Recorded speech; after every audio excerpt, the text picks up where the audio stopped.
Janeiro é o mês do recomeço, das reflexões, e os profissionais de saúde mental sugerem uma conscientização sobre problemas que às vezes a gente tem e nem se dá conta. Ansiedade, depressão, transtornos de humor. A campanha Janeiro Branco acende a luz para as mudanças de comportamento. Ano novo é tempo de traçar novas metas e renovar a esperança por dias melhores. Melhorar em questão do trabalho. Muita saúde, né? Principalmente para meus filhos. A gente tem que ter fé em Deus, que Deus vai mudar tudo, vai transformar a nossa situação.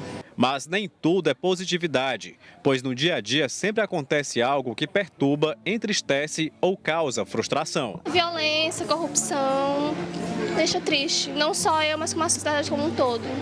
Minha filha que fez uma tatuagem. Me deixou triste? Muito triste. A reação para cada problema depende de cada pessoa, mas muita gente acaba dominada pelas frustrações, o que é um péssimo sinal para a saúde. Entre as complicações mentais nos adultos estão a depressão, a ansiedade e o suicídio. Nas crianças acontece alteração no comportamento, déficit de atenção e hiperatividade. Antigamente as pessoas tinham preconceito de procurar psicologia com receio do que os outros iriam comentar, mas hoje a realidade é bastante diferente. Os psicólogos são procurados não apenas por causa de problemas mentais, mas também para tentar ajudar em problemas do cotidiano. O psicólogo José Augusto explica o que é ter saúde mental. Conviver em sociedade, enfrentar as inquietudes, as perturbações do dia a dia, ser produtivo e contribuir com a sua comunidade. Esse é o conceito de saúde mental atual. Os sintomas da perturbação mental podem ser diagnosticados com facilidade. A gente precisa entender que essas frustrações precisam ter uma certa duração e uma certa severidade. Veja, durante a nossa prática diária, a gente tem planejamentos e às vezes esses planejamentos não são os cenários que a gente deseja. O problema é quando essa frustração perdura, seja pelo acontecimento ou seja pelo que você sente, pelas suas emoções. Para alertar a comunidade sobre o assunto, até o dia 31 acontece a campanha Janeiro Branco. A psicologia, tanto quanto as outras atividades de saúde, ela é importante para as pessoas, por quê?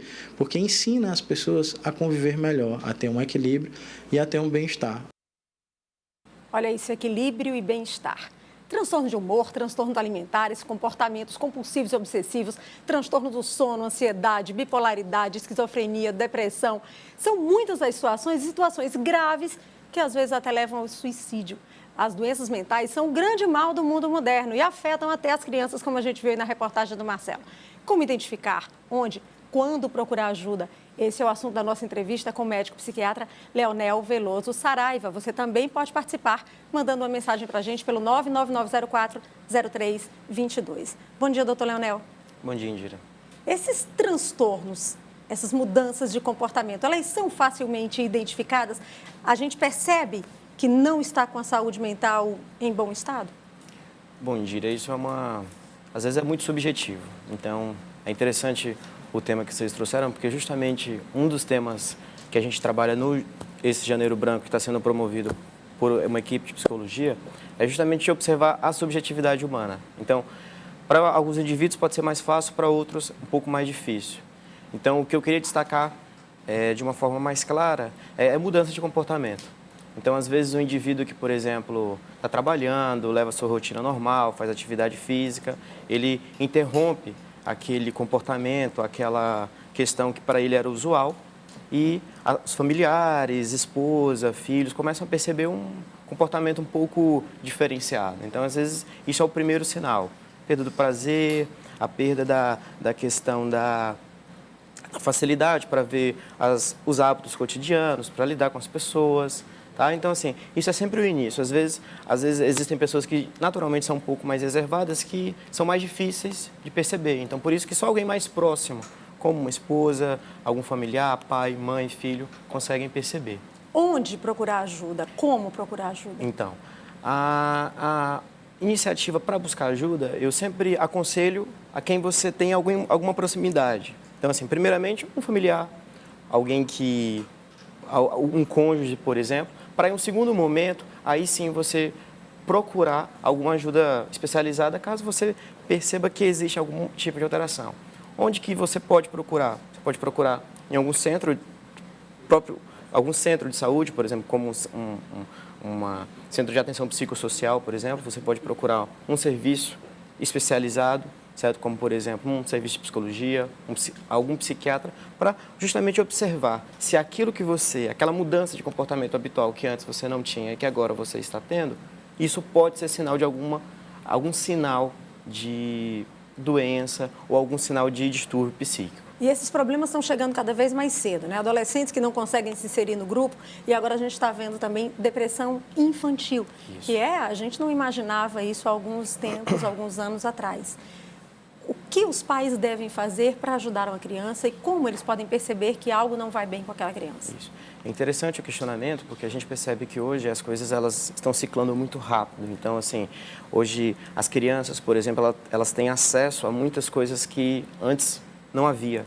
Então, assim, o que eu sempre aconselho para os pais, para os meus pacientes, crianças, é justamente, sim, ter cuidado durante o acompanhamento da infância. Então, por exemplo, hoje a gente vê que a criança ela tem acesso a tudo.